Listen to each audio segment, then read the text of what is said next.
high everyone र अहिले चाहिँ हामी जाँदैछौँ पानी पर्दैछ हाई डोरिरहेको छ पानी परिरहेको छ यति साह्रो गान्तोकमा चाहिँ हो हामी चाहिँ वी आर इन्जोइङ तर हामीलाई केही के हुन्छ यसको कम्प्लेन छैन हामीलाई मजा आइरहेको छ भिजै पनि है नानी आउँदै भिज्यो है आज आज 12 है 12 तारिक होइन 12 मेमा हामीले यहाँ पानीमा भिजेको थियौँ भन्ने त हुन्छ भोलिपछि है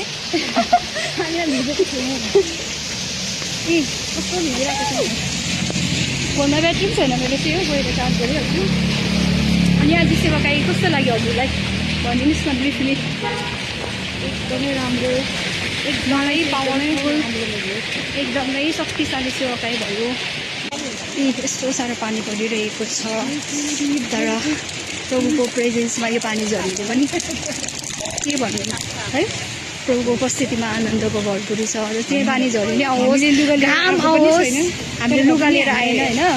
यस तर हामी फिक्री छैनौँ किनभने परमेश्वरको वचनमा भन्नुपर्छ नि होइन खाँचो हुँदैन र हामी चाहिँ अहिले जाँदैछौँ होइन पानी पर्दैछ तर हामीलाई यो पानीले पनि रोक्न सक्दैन परमेश्वरको राज्यलाई न त घामले न त पानीले कुनै कुराले पनि रोक्न सक्दैन किनभने जति नै पानी परोस् घाम लागोस् होइन तर के हुन्छ भनेदेखि लिएर चाहिँ परमेश्वरको राज्य चाहिँ बढी नै रहने कुरा हो होइन सो त्यही कारणले गर्दाखेरि हामी चाहिँ आज चाहिँ एकदमै पानी परिरहेको छ तर प्रभुको वचनमा पनि भन्छ परमेश्वरको राज्य चाहिँ कुरामा होइन तर शक्तिमा छ भनेर अनि हामी चाहिँ शक्तिमा विश्वास गर्ने हिँड्ने जातिहरू हौँ